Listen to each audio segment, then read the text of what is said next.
This is Bengals Central Podcast, keeping you up to date on all the Bengals news. Brought to you by ProFootballCentral.com. And now, here are your hosts, Sean O'Donnell and Chris Rowling. Welcome to the Bengals Central Podcast, featured exclusively on the Pro Football Central Radio Network.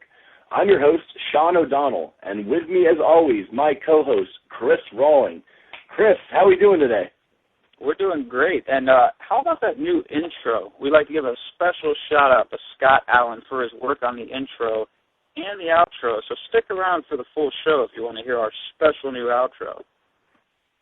Absolutely. That intro was fantastic. And now I have one important announcement to make here. Bengals Central finally has a Twitter account. That is right. You can find us on Twitter at Bengals Central. And, hit us up on Twitter. Send us your thoughts on the show, any comments, questions. Let us know. It's the easiest way to get a hold of us. And between Chris and myself, we will be getting back to you guys very quickly. And, the Bengals Central Twitter account, it grew exponentially within the first day we had it open, which was such a cool thing. And, there was a couple people in particular that I noticed when we first started the Twitter account that were really helping us out. I mean, they were interacting, they were retweeting, and, a lot of our new followers were really because of the efforts of these people. So they don't know that we're doing this until they listen to the show, but I've got to give a couple shout-outs here to these guys. And so first, there's three people that were just absolutely awesome with retweets and helping us grow. The first one that I'd like to mention, his name on Twitter is That Guy Steve. So That Guy Steve, you can find him at CincyBoy1976 on Twitter. He was retweeting. He was doing awesome. Another one is Bill Porter, and you can reach Bill at BMac764. And also a special shout-out to Matt Yu at OOYJM on Twitter. Those guys were absolutely killing it, retweeting, and really helping us get the podcast out there. We really appreciate that, guys. And then also, finally, I just want to give one special shout-out to Justin Talby. If I butchered your name, I really apologize. But your Twitter handle is JTAULBEE1. And, he was nice enough. He's already listened to the first episode of the podcast a couple of times. He hit up Chris and myself over Twitter individually and, had some great things to say. We really appreciate it. It doesn't go unnoticed, and, you absolutely deserve a shout-out for that. So thank you very much for that, Justin. We appreciate that. One more special announcement here. Bengals Central now has a sponsor. Yes, that's right. We're going corporate. No, actually, our sponsor is it's pretty cool. It's Onnit.com. That's ONNIT.com. And they do some pretty cool stuff with some supplements to kind of help you out with your daily grind, to help you focus, to help you work out. I mean, they do a lot of different things, and they really help you out with different athletes and, different people that just kind of want to focus in, zero in on what they're doing on a daily basis. They have one of their products called Alpha Brain, which is really cool. It's actually used by guys in the NFL like A.J. Hawk, and it just really helps you focus on your task at hand, whether it's being to play linebacker in the NFL or, get through a day of crunching numbers at work. So we strongly recommend you guys check out Onnit.com. And if you do go to Bengals Central on ProFootballCentral.com, click on the Onnit banner to go there and use Bengals Central as your promo code. You will receive 10% off your total purchase. So that's pretty cool. So with that being said, Chris, what do we have in store today? That's right, Sean. They should head over to Onnit.com and get an Alpha Brain so they can last for this entire show. So today, we've been really looking forward to this one. We're going to continue to talk about the excellent 2013 Bengals draft with our friend Jason Marcum. He's a managing editor of StripeHype.com on the Fansided Network. Now that rookie minicamp just wrapped up last weekend. We're also going to take a look at a few headlines and see what we can take away from the rookie performances. And finally, we have a great interview lined up with Bengals second-year receiver Marvin Jones, who is looking to keep the ball rolling on his outstanding finish to the season a year ago. Absolutely. And speaking of keeping the ball rolling, let's go ahead and get right into our first interview of the day, because we have our first guest on the line right now. We now have Jason Marcum on the line. Jason is the managing editor over at StripeHype.com, the official Cincinnati Bengals blog of the Fansided Network. And you know, Chris, I really got to give a shout out to Jason here and to Stripe Hype. I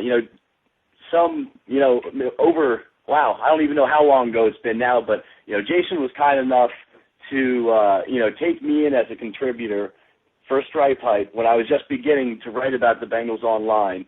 And man, I've got to give him all the credit in the world, for any success I've had since. And I really appreciate that this guy took the time out of his day to join us. Hey, Jason, how you doing, man? Guys, I've been great. It's been wonderful covering the Bengals with you guys.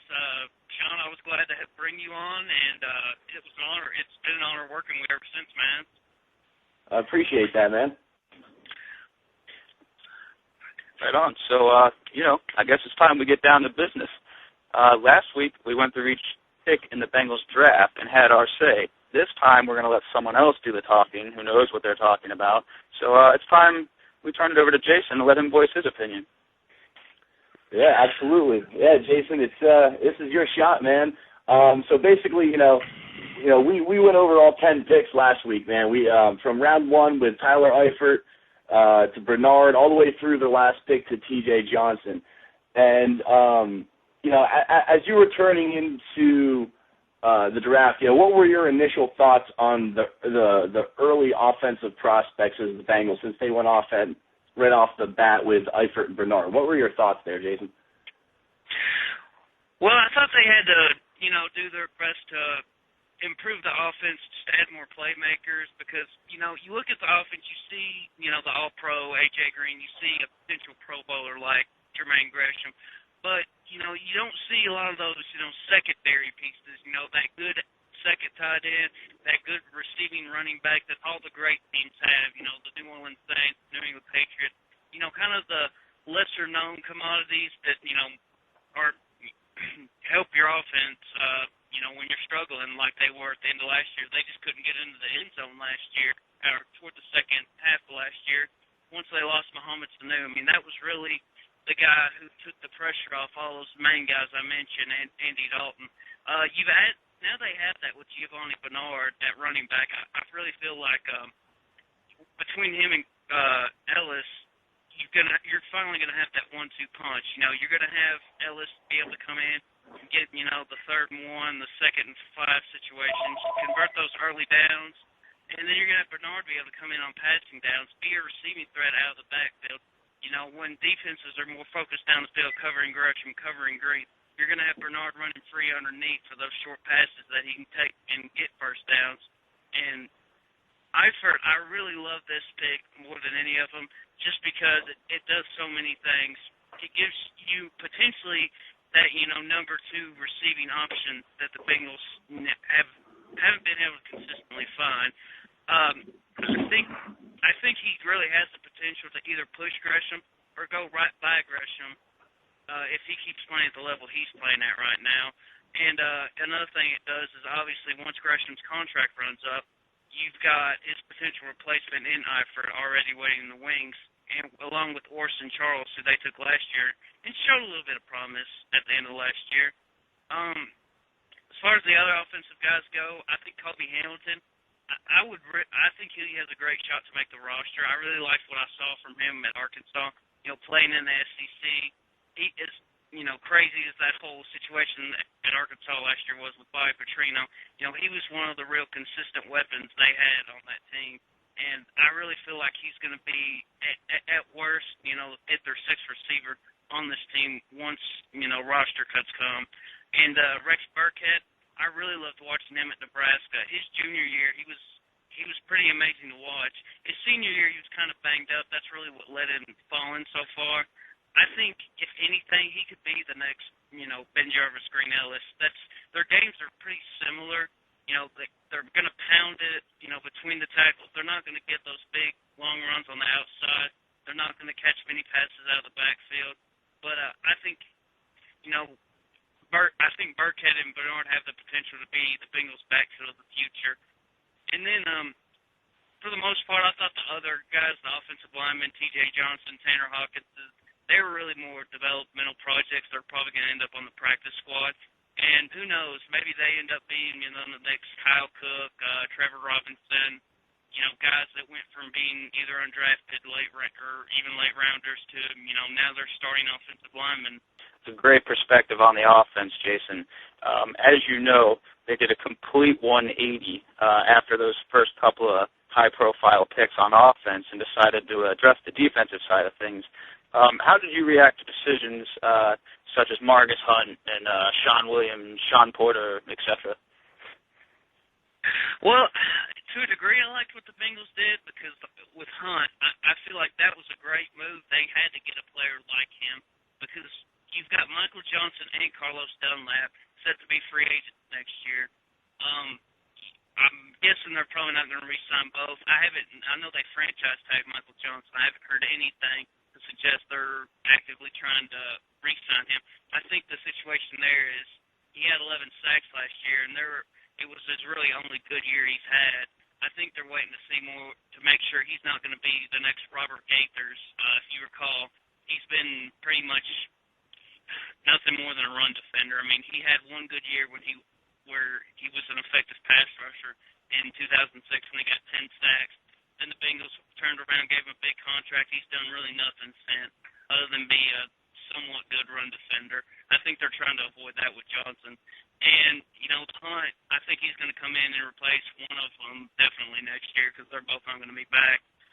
As far as the safety goes, Sean Williams, I like him. I didn't like where they picked him, and I didn't like the fact that they picked him apparently in hopes that he's going to be the starting safety, strong safety, when the season opens. I really thought there were better safety prospects out there. And, frankly, I think there's better free agents out there right now, like a Charles Woodson, so to say. Again, I like Sean Williams, but I don't like him as our starting safety in Week 1. Sean Porter, I actually really love that pick, and I think that's going to go down as one of the, the big value picks of this draft for the Bengals. If you looked at him after his junior year, he probably would have been at least a high second-rounder because of he was – in that 3-4 defense, he was mainly used as a pass rusher. He was just, kind of like what James Harrison is. He was mostly the pass rusher, pretty good run defender, never really asked to drop back in coverage.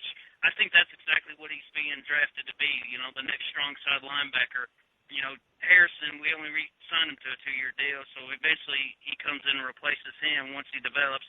Last year was the first time he played in a 4-3 defense at Texas A&M, which he played more coverage in their new scheme last year. So he's more of a true linebacker. He's still learning to be a true 4-3 linebacker. As of now, I think he's more of a situational pass rusher in Mike Zimmer's defense, and he'll slowly grow into, that true linebacker role. Honestly, again, I loved all 3 picks, those defensive picks I mentioned. The only one that really worries me is Williams, just because it seems like they expect him to be a starting safety, which I don't think he is right now. That really does make a ton of sense there, Jason, because, if you look at the theme, really, that you're pointing out through this Bengals draft, it's been they're grabbing guys to groom for the future, guys that maybe don't necessarily need to contribute 100% right away, but can either learn from somebody or be worked into a rotation right away. And and then they can develop into, a good quality player down the road. And right now, and I see where you're coming from, is that you're saying, Williams is one of these guys that might need to develop a little bit, and he's really the only one that's looking like he might get thrown to the wolves right away and go in there and start. So, picking up a veteran at the strong safety position, like a guy like Woodson or maybe even a guy like Kerry Rhodes or something like that, that might be a decent option for the Bengals, who are still sitting pretty salary cap wise. So making some great sense there, man. And we've got to go to singling out players now is basically where we got to go. So let's start it out with your favorite pick of the draft. So in your mind, who was your favorite pick of the draft, anywhere from the first through the seventh round, and why was that prospect your favorite one? It's Tyler Eifert, hands down. Not only because of the reasons I mentioned, just watching his game, watching him play tight end, I feel like he's the safest pick. Like, I feel like he's almost what Kevin Zeitler was last year, a player that you knew was going to be a contributor in year one, and almost just given his skill set, almost certain to have an impact on the team. I don't think he'll start this year, but I think with Jay Gruden, he's going to run more two tight end sets and use him more than a lot of other offenses. I think it'll be more what the New England Patriots do, with their two tight ends. And I really just, watching him, I think they're going to use him more also at receiver, maybe even a little H-back. I feel like he, of all the picks, is the one that's definitely going to play this year. That's a great point, Jason, and I think as the season progresses, the majority of Cincinnati Bengals fans are going to end up agreeing with you on that one. That being said, we've got your favorite pick, but obviously we have to go in the opposite direction now. What was your worst pick, and why? Well, it's my worst pick with a little caveat. Tanner Hawkinson in the 5th round, I just thought that was a massive reach for him. I thought, looking at the board, looking at who was available, looking at, what other teams supposedly thought of him, they could have easily had him in the 7th round, where they got Reed Fragel. I thought Reed Fragel should have been their 5th round pick, and it just turns out they got him in the 7th round. So if you actually flip those picks, I think overall it was great, But to take Hawkinson where they took him, I didn't like it. I really would have loved them. If you want to even ask specifically who I would have loved them to take there, it would have been Bakari Rambo. The kind of an underrated problem this team has right now is Reggie Nelson. He's a great free safety, but you don't have anyone really reliable behind him. They've been pretty lucky these last 2 years with him being healthy. You have to wonder what would happen if he were to miss a game. I'm not very confident in, Jerry Miles, George Ioka, Robert Sands. These guys really haven't played significant snaps in the regular season. So I would have liked to have Rambo as at least a backup safety behind Nelson, and potentially even the other starting safety. I mean, that's how good Rambo is. And for them to have gotten here, that would have been a huge steal. But, yeah, I just think Hawkinson in the 5th round was their worst pick by far. Well, from we were last show, you were right on line with us. And you bring up a great point there with Reggie Nelson. There's really no reliability behind him. And, if he would happen to go down, the Bengals secondary would really suffer some grave consequences there. And so just moving on to the next pick, though, and you may have answered this already with your last response, but I'm going to ask you it anyway. Which pick do you think represented the best value? Well, I did like the Reed Fragel pick, but I'm going to kind of go with what I said before, Sean Porter. I really just, if you go back, if you want to see the true value in Porter, you have to go lay off YouTube and find his 2011 highlights, his junior year highlights. If you watch him in his senior year, you'll think, he's okay. You maybe even think he was a reach for where they got him. But if you go back and watch his 2011 highlights, you'll think you got a great steal, a player who's, going to be a great pass rusher, I think, in his rookie year. And he's going to be a great player. He's going to be, looking at past Bengals linebackers. I can't remember us ever having a very good pass rushing linebacker who could do all three things, run defense and coverage, all things, could do all things. I think he can. I think he can be that do-it-all linebacker that the Bengals, frankly, I can't remember the last time they had one. So that's who my pick would be there. Jason, that's another point that you have now that Bengals fans are probably going to agree with you in the long term. So that's some great foresight into the future of this team after this draft. And so we've been building to this point in the course of the interview, and it's probably what everyone's waiting for at this point is what kind of overall grade would you give these guys after their 10 selections in the 2013 draft? Well, I kind of said it. I really did like all 10 picks. I mean, even the Hawkinson pick I could make a case for. But the thing I did not like about their draft was I just didn't feel like they needed to come away with at least 2 safeties and at least one of the linebacker. I felt like those are 2 positions that just don't have enough depth right now, especially the safety. And I thought going into the draft they needed to double dip at safety. They needed to get at least 2 guys. But again, I said who I thought it should have been Rambo in the 5th round, and you would have had an almost perfect draft. I didn't really like, Elam or Eric Reed, or I kind of like Cyprian. I would have loved them to get him in the 2nd round, but I mean, as we saw later on, Joe Reedy revealed that in an interview with Marvin Lewis, they had no intention on taking Jonathan Cyprian at any point. So that tells me the Bengals basically thought there weren't any good, upper echelon safeties that were going to be worthy starters. They apparently think Sean Williams can be, though, but I just don't like the safety situation, so I'd have to give him a B+. All right, and that's pretty much par for the course, I think, with most of the pundits out there, all the draft nicks. I've been seeing everything from an A- to a B+. It's all pretty consistent for the Bengals right there. So, it really does look like you're on point with the rest of everybody. This is just one final question here. Now that we've got the overall grade for the actual draft selections, obviously after the draft, the Bengals get into signing their college free agents. Is there a favorite college free agent of yours that they signed that you think has a pretty good chance of sticking with the team? I'd have to start off with Jordan Campbell. He came from New Mexico Highlands, but what you have to really look is his background. He originally got a scholarship offer and committed to USC.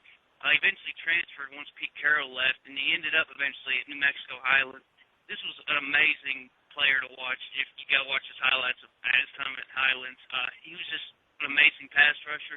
I'd kind of compare his game a little to Bruce Irving. He set a single-season record in 2011 with 28 tackles for losses at his school. That's how just amazing of an athlete he was. Even if you are playing against, lower-level talent, he could be the next James Harrison. I mean, watching this guy, he was such an amazing pass rusher, went undrafted. I don't think he'll be as good as James Harrison. I shouldn't say that, but I think this is going to be a guy who goes from undrafted to being a solid player on an NFL team. Hopefully it's the Bengals, but we see how it is. A lot of these players, they go undrafted and they bounce around from team to team before, they get their big break and, take the league by storm.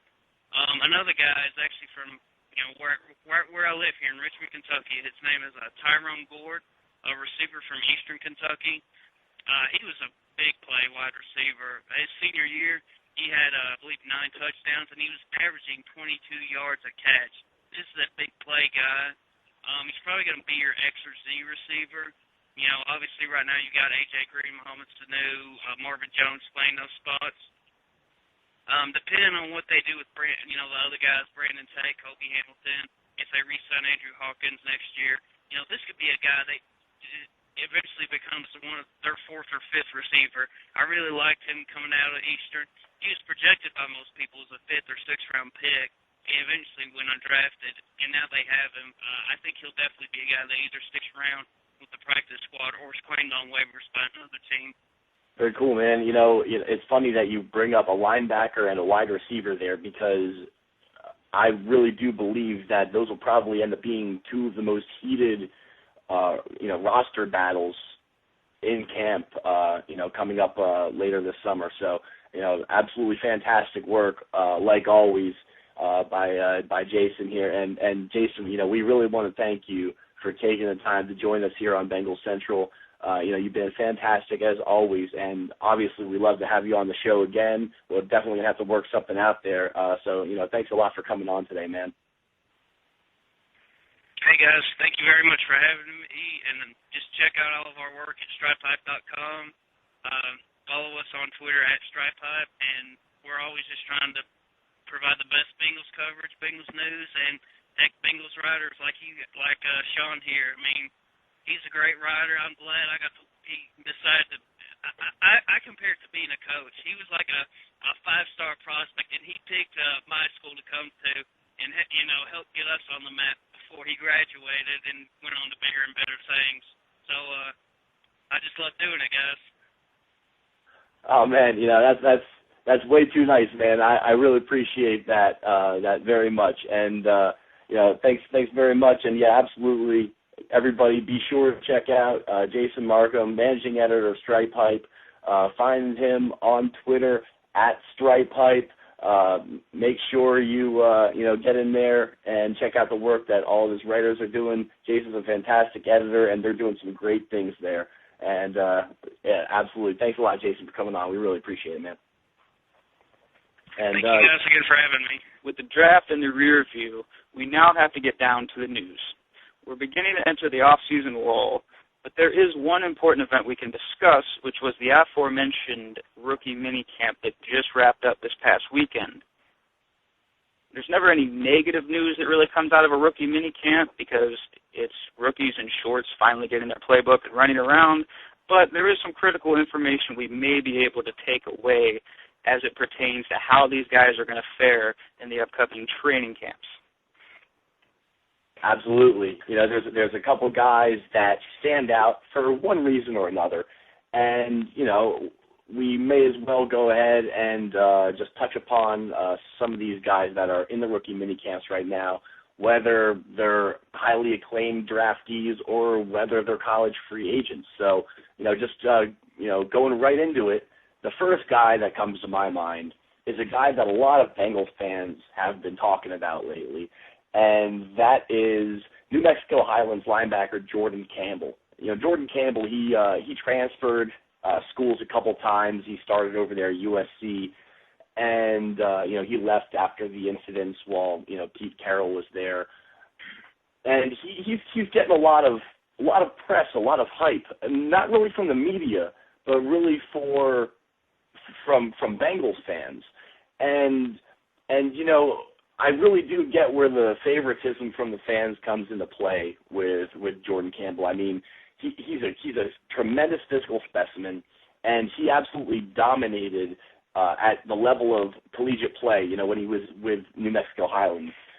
But I kind of feel that some of the favoritism from so many different Bengals fans is stemming from what happened last season with Vontaze Burfict. And, they see that type of player with that type of intensity, that's kind of fallen from grace, from a program like USC going to New Mexico Highlands in Campbell's case here, and kind of, falling into obscurity. And then he resurfaces as a rookie free agent on the Bengals, and, you expect big things from him. But, that's just not something that's going to happen year in and year out.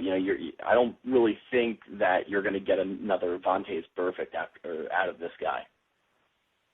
Yeah, Sean, I love your analysis there with Jordan Campbell. I get why he's being hyped up as the name to watch, but I have another name that I think Bengals fans should be paying more attention to, and that would be another linebacker by the name of Jason DeMonch out of Southern Illinois University, who the Cincinnati Bengals actually made the second highest undrafted free agent paid this year. They gave him the highest bonus out of all the undrafted free agents signed this offseason.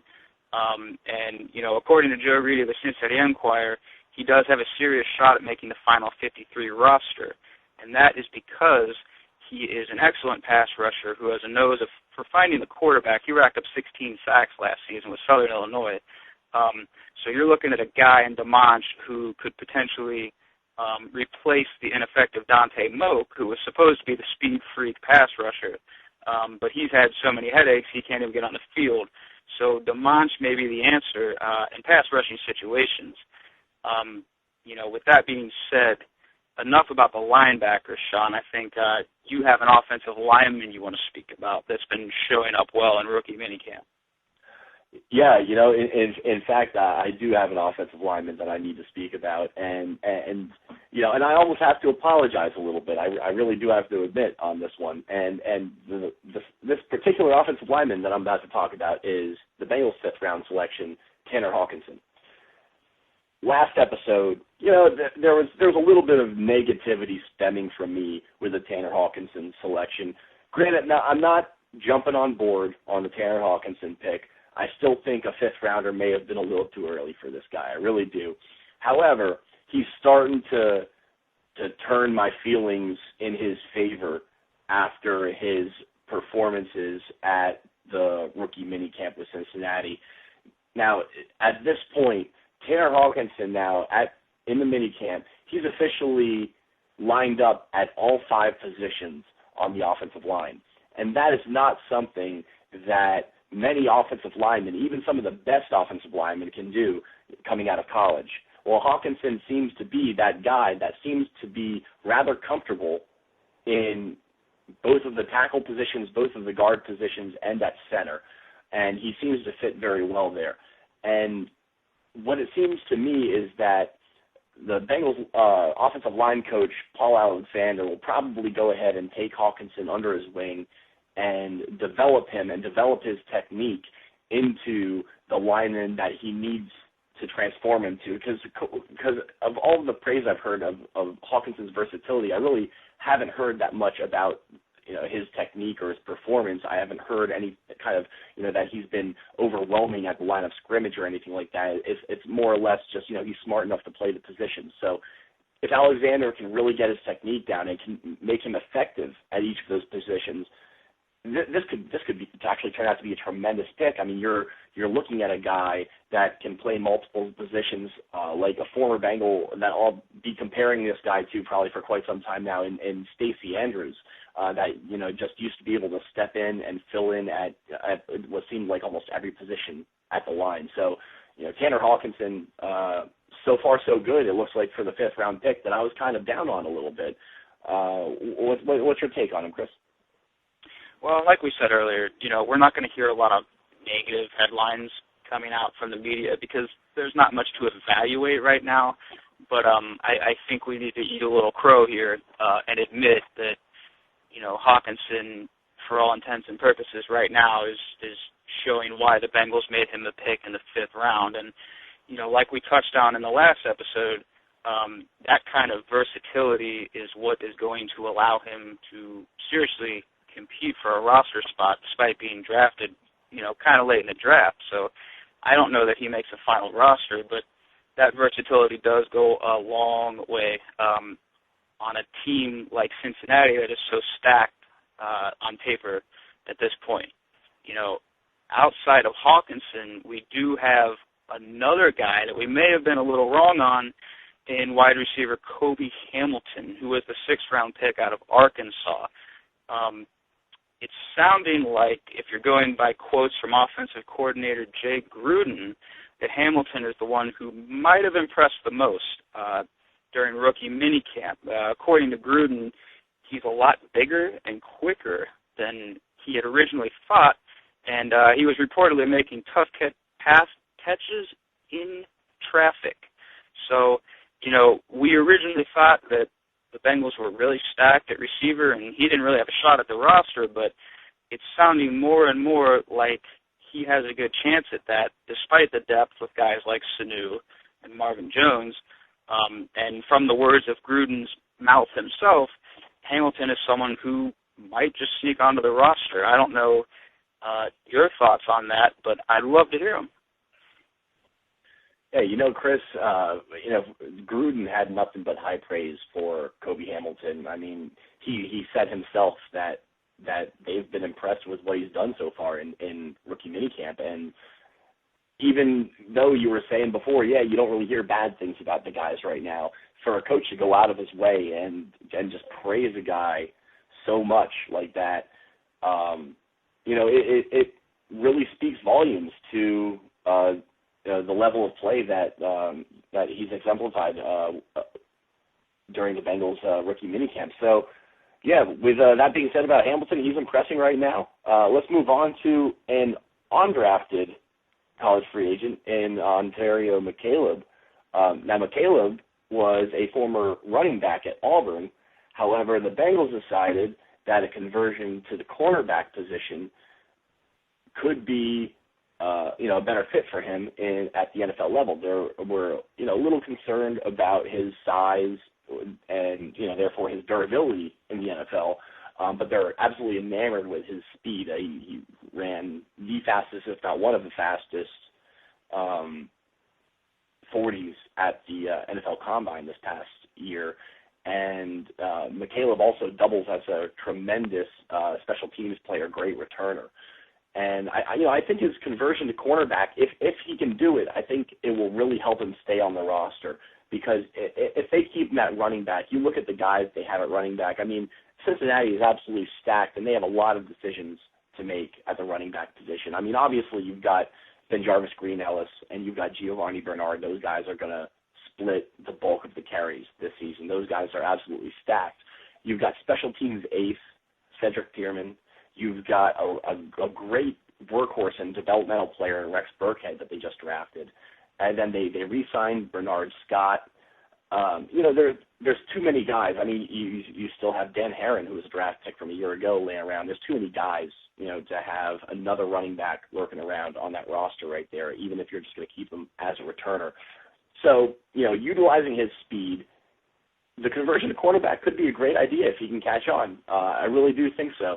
And, I think that's Ontario McCaleb's best shot to stick around the roster, and it's just going to be a matter of him going through his progressions through camps and seeing what sticks, basically.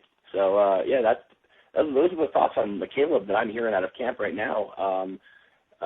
Chris, let's change pace here from McCaleb, and let's go to the complete opposite end of the spectrum as far as rookies go, and let's talk about first-round pick Tyler Eifert. Yeah, all the news coming out of Cincinnati regarding Eifert is not all that surprising. We've got reports of great catches in the red zone, and we also have reports of, him showing off his versatility, which is one of the reasons he was the first tight end off the board. Not only was he lining up along the offensive line, he was splitting out into the slot and splitting out as a wide receiver. That's pretty much what we were expecting out of him. And the same goes for the second-round running back, who was also the first running back off the board, and Giovanni Bernard. We're hearing great things about how he's splitting out of the backfield and making great catches and just beating guys with his speed and open space. And, again, you're only going to hear the positives right now, but this is exactly why the first two picks of the draft were, taken this high and the first off the board at their position. So we're not really hearing anything that is all that surprising right now, which is a good thing. Yeah, absolutely. It's looking at Eifert's versatility, I think, and just hearing praise from a first-rounder. I mean, you take it with a grain of salt right now because he's a first-rounder, and every single first-rounder from every single team you're going to hear great things about right now in every single rookie minicamp. But, it's looking good for Eifert right now, and, hearing the coaches basically going out of their way to compliment the guy and with specific things that he's been doing just looks really great as far as Eifert's concerned right now. So I'm just going to go ahead and move on to the next guy. And the next guy I really want to talk about is Marcus Hunt. And Marcus Hunt, obviously, he was a bit of a controversial selection for the Cincinnati Bengals. The Cincinnati Bengals took him in the late second round. There were a couple other guys available at that point where a lot of Bengals fans were hoping, they would go. They ended up going with a defensive end, Hunt, instead, which we talked about on the last show, and I think we were in agreement for the most part that, I think it was a pretty good selection for the Bengals, with Carlos Dunlap being a free agent in 2014, plus his injury history, and Michael Johnson's inconsistency, plus playing under the franchise tag, bringing in Marcus Hunt, it was just a great idea to give him at least, 1 year to learn here and to learn the system, because obviously he needs a lot of time to develop and could potentially become more of a solid contributor down the road. And it's looking exactly like that right now after rookie minicamp. Marcus Hunt looks exactly as expected. He looks like a project. Bengals fans really have to keep in mind that they can't expect too much out of him. You're not going to get immediate contributions after this guy. He's going to be put in a rotation, and he's going to be played sparingly. He's probably going to see most of his reps on special teams. He was drafted for his athleticism, for his raw talent. That's what the Bengals were enamored over with this guy coming out of Southern Methodist. And that's basically what it is right now. He needs to, work on his pad level. He needs to work on his technique. He really does need to get coached up before he can really be a solid contributor out there. And, that's basically what we've been hearing from rookie minicamp thus far. Chris, what do you have on Hunt? Well, for me, Hunt is another guy where the news is not all that surprising right now.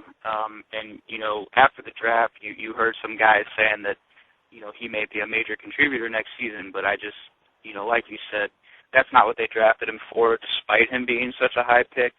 I've heard some guys say this kid is a better athlete than J.J. Watt, and that's fine, but he doesn't have the technique or the football IQ. So, one of the reports coming out of camp was he was struggling to get past Reed Fraggle, who, if you remember, was a 7th-round pick out of Ohio State for Cincinnati this year. And that's a testament to how good Fraggle's looking and how raw Hunt is. So, for me, it's not surprising news. And the expectations, I think, in the fan base need to be lowered a little bit because, like you said, he's a replacement and an insurance policy down the line if Michael Johnson falters, doesn't come back, or, the same thing for Carlos Dunlap. And with that's kind of all the major headlines we've been hearing so far out of rookie minicamp. If you want to call those headlines, I feel like a lot of it was just as expected. But now I'd like to get your opinion, Sean, on who you think had the best rookie minicamp. Oh, yeah, that's a great question, and it's almost kind of difficult to tell who had the best rookie minicamp because of all of the praise going around for almost everybody who was there. But if I had to pick one guy right now, I'm going with my guy here, Tanner Hawkinson, a guy who I was not very high on the last time we spoke about him last week. Well, now I'm going to go ahead and give him best rookie camp, partly because I love what he's bringing with his versatility, and partly because he completely proved me wrong. I didn't expect to hear anything from this guy out of rookie minicamp. The no news is good news thing, that's what I expected to hear from Tanner Hawkinson. I basically thought he would just kind of float through rookie minicamp, and that would be that. You wouldn't hear negative things about him because you really don't hear it about anybody. But, I didn't think he'd be, blowing up any media outlets. But we've heard some really nice things about how he's come along and how he's played all 5 spots on the offensive line. So I'm going to go ahead and give this one to Tanner Hawkinson. He has impressed me, and he's caught my attention so far. So, Chris, how about you? Best rookie camp for you? Well, man, for me, it's my guy, Kobe Hamilton. When this 6th-round rookie is getting more headlines than Bengals' first 2 offensive picks in the draft, that says something. That's a testament to how well he's impressed the coaching staff. And, I'll go back to another Gruden quote here I read. He's already learned the playbook. He's already picked up the playbook. He's a 6th-round rookie, and he's already got the mental part down when it comes to Cincinnati, and that's the only thing separating him from guys like Brandon Tate, Ryan Whalen, and Dane Sonsenbacher. And for me, I think, this may be jumping to conclusions, but this is a guy I think that's beginning to already be penciled in on the final roster because of his speed and his versatility. And, it's great to have guys in depth positions like Ryan Whalen and Dane Sonsenbacher, but you saw last year how the lack of speed once, Mohamed Sanu went down or when we were missing Marvin Jones, you saw how that hurt the team. And now you have that speed back in a depth position with Hamilton. And, if he's already got the playbook down, it's a matter of staying healthy and just playing his tail off. And all the news coming out right now is he's been doing just that. So he's got a big backer in offensive coordinator Jay Gruden, and I think that's going to go a long way heading into training camp. Yeah, absolutely, and I agree with everything you said about Hamilton, and, it's just nothing but praise coming from Jay Gruden and the Bengals coaching staff from that wide receiver in rookie minicamp. And speaking of wide receivers, we happen to have one on the line right now. Okay, everybody, I am pleased to introduce the man that wears number 82 for the Cincinnati Bengals, wide receiver Marvin Jones. Marvin, thanks so much for joining us today on Bengals Central, man. How you doing?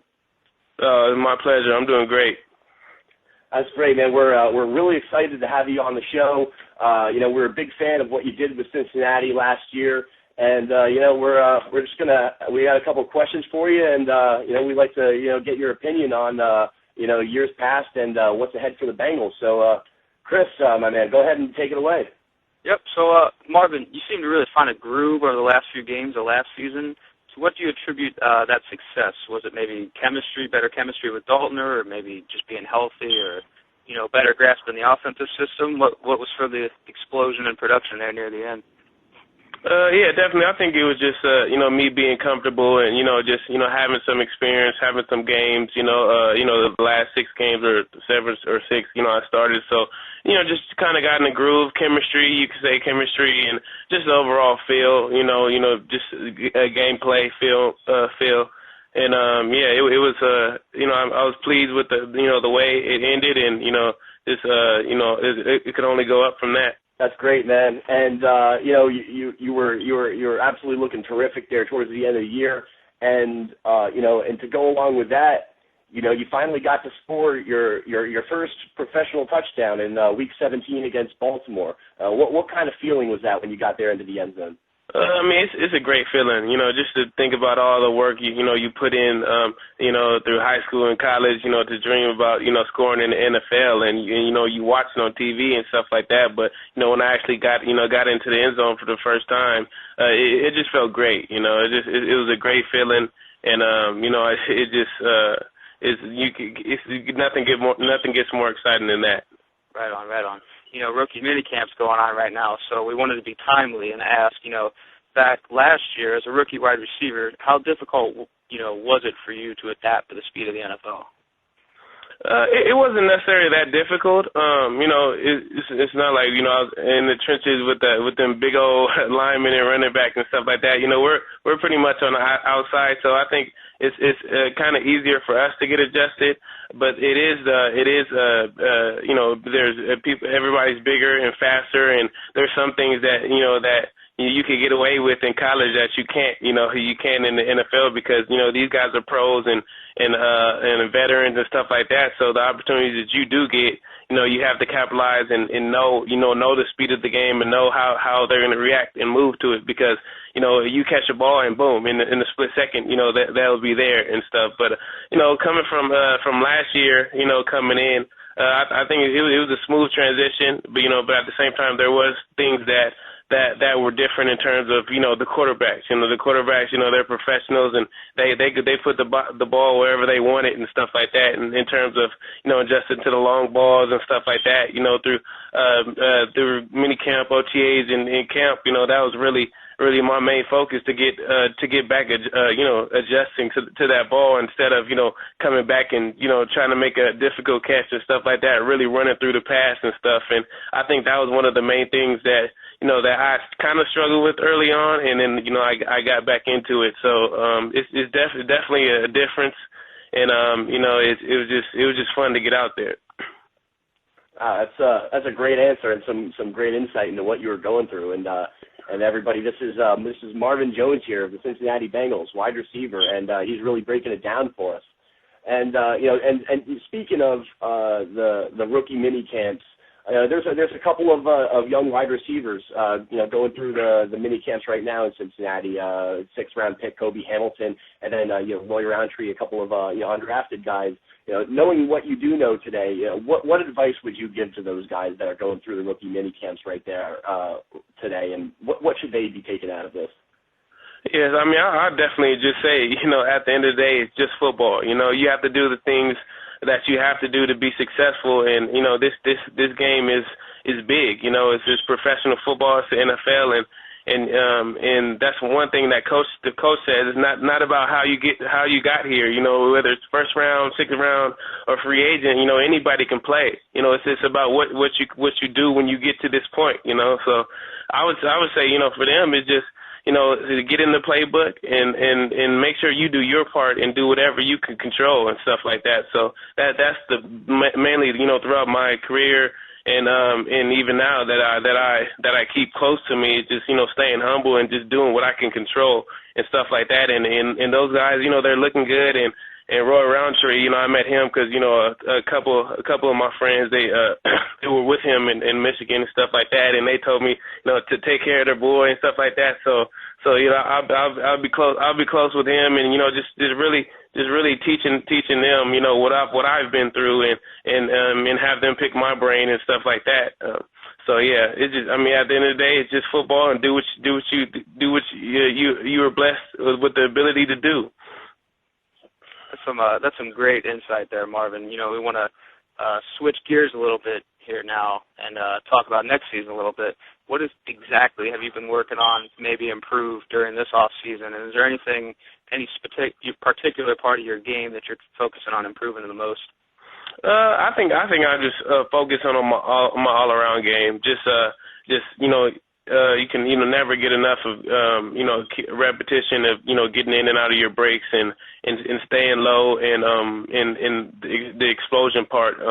I'm really working on my lower body, you know, getting my lower body as strong as possible, to get more explosion. I mean, to, you know, break tackles and, you know, get even faster. And it just every point of my game I'm working on, and one thing that I'm really working on is, you know, being a better student of the game. You know, I was okay, but, you know, you could always be better at everything like that. So in terms of specifics, lower body, and just getting more acquainted and more into my craft. And so, I mean, it's been great so far, and I'm more comfortable than I was last year, and I'm ready to blow up.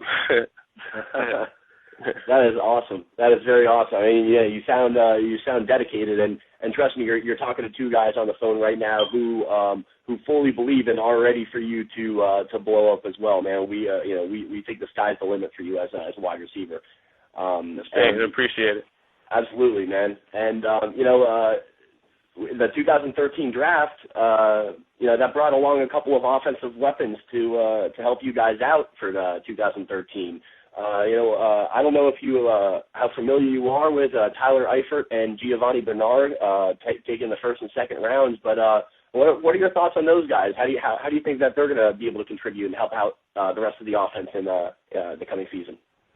Yeah, I mean, I was first exposed to Tyler Eifert, obviously, Notre Dame had that great season, so I've caught a lot of their games, and he's phenomenal. You know, he's definitely a beast, and definitely when you add somebody like that who's that big and has a range like he is and can split out as a wide receiver and he moves like a wide receiver, you know, it's a definite upgrade and stuff like that. So, I mean, the sky is the limit for him, and his potential in this offense is great. And Giovanni Bernard, I've never seen him until we drafted him, and then I looked up his highlights, and he's definitely an explosive back. So, you know, adding people like them is just gonna upgrade the offense, and we're all happy to see, you know, just to see what happens with them in our offense. You know, speaking of those guys, Eifert and Bernard, how do you see the passing offense working out next season? Because there's only so many balls to go around. You already have a Pro Bowl tight end in Jermaine Gresham, and obviously there's A.J. Green, guys like Sanu. How do you see, this offense playing out next year? Yeah, I mean, it is a lot of explosive people, and I know the coaches do a great job of calling plays, to everybody's strength and distributing the football. But that's something that we'll just have to see. Everybody's licking their chops because there's a lot of weapons, and we're all young, and we all could go get the football, and there's a lot of plays to be made between all of us. So that's just it's definitely exciting.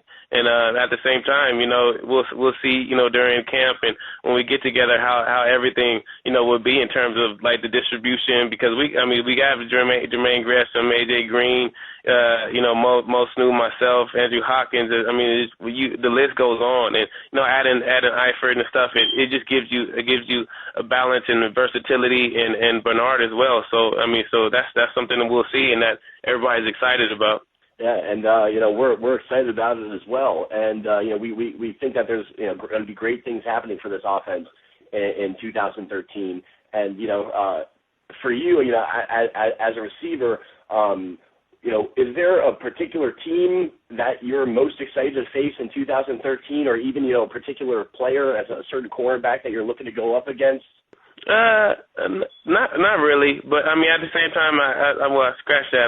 We're playing New England, and that I believe we're playing New England. Are we? Yep.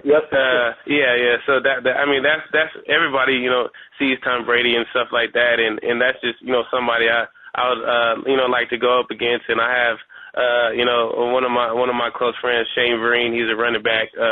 There, and it'll be good, to go against him, and see him, after being with him for 3 or 4 years and stuff like that. So I'm looking forward to that game, but also I'm just looking forward to every team we face, and there's some people that we're going to face that we haven't last year, and I'm excited about that, just to see all the great players that you grow up seeing, or that you come fond of. Playing against them and playing on the other side of them, it's just a great feeling. While we're on the topic of next season, Marvin, our listeners they might hurt us if we don't ask this. So how do you think next season is going to play out in terms of the AFC North and potentially a third straight trip to the playoffs?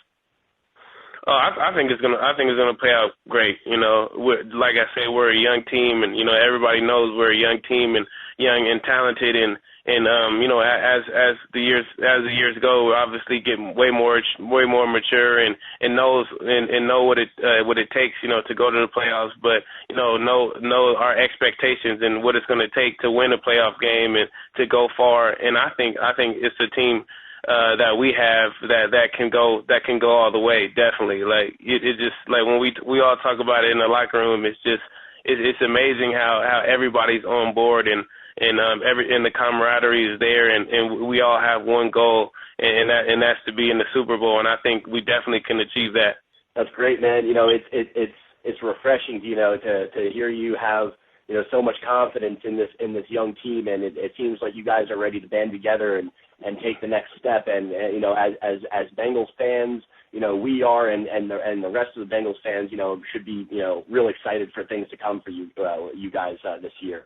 And before you go, I got one last question for you, and it's a little off the topic, off football related here, but it's just something I needed to ask you while we have you. So we know that your middle name is Lewis, so this makes you Marvin Lewis Jones, right? So yeah. you get razzed ever in the locker room by any of the guys or anything like that? They give you any nicknames or anything? Because you share kind of a common name with your head coach right there. Yeah. It is funny, to see that happen. Me being Marvin Lewis Jones and Coach being Marvin Lewis. But when I first got there, people really didn't know that my middle name was Lewis until there's a Dunlap, which is one of my close friends, Carlos. That's what he calls me. He says Marvin Lewis. He calls me Marvin Lewis. So when he started saying that, everybody was like, oh, I thought I didn't know your real name was really Lewis, stuff like that. So everybody knows, and it was more of of getting questioned a lot by reporters and stuff like that. But the team knows, and they don't say too much. But my boy Carlos, he called me Marvin Lewis. Yeah. Great stuff, Marvin. We just want to say thanks for joining us today. We really appreciate you taking the time out your schedule to talk to us. It means a lot to the Bengals fans, obviously across the nation, and it means a lot to us. So thank you. Oh, no problem. Nice talking to you guys. That, Bengals fans, was Marvin Jones, second-year receiver for the Cincinnati Bengals. We wish him the best in his sophomore campaign, and potentially we look forward to hearing from him again soon. It's always great to have a Bengals player, join us here on the Bengals Central podcast. and having Marvin Jones on was no exception. He was so fun to talk to, and he seems so enthusiastic about everything that's going on right now with the Bengals organization, with the offense, and he's a really upbeat guy, and you can tell he really wants to succeed with his team, and I think he has a lot of high hopes as far as where this offense can go, and where their potential lies in 2013. Based on Marvin, what Marvin was telling us, what are your thoughts on what he was saying and where they are headed this coming season? Well, it's great to always hear a young player be that candid and positive and upbeat, because it shows that there's good things for the locker room in store during the next few seasons or more, which is a lot different than what you could say about this position in recent history in Cincinnati. So for me, it's great to hear. And the specifics he was providing in terms of working on his game and working with his teammates and just refining those little things, I think he's got a bright future, beginning with next year. And, the duo of him and Mohamed Sanu, I think, are going to cause a lot of problems with A.J. Green taking up all the coverage. I mean, they're both interchangeable in their positions, and that's going to give offensive coordinator Jay Gruden just a fabulous time. And I think that, this kid, along with Sanu, I mean, these are guys that are going to be fighting each other for passes and Andy Dalton's attention. And that's nothing but a good thing for the team as a whole. Yeah, you're absolutely right. It looks like that offense is they're starting to form kind of an arsenal for Andy Dalton, which is awesome, giving the red rifle some ammunition. I like that. Anyway, that will do it for today, for this episode of Bengals Central. I want to thank everybody for joining us, and we've had another great time here on the Bengals Central podcast, sponsored by onit.com and found exclusively on the Pro Football Central radio network. Be sure to give us a follow on Twitter. We are at BengalsCentral. And send us your opinions, comments, questions about the show. And for my co-host, Chris Rawling, I am Sean O'Donnell. Hooday. Thanks for tuning in to the Bengals Central podcast. Make sure to tune in next week so you don't miss out on any Bengals info you want to know.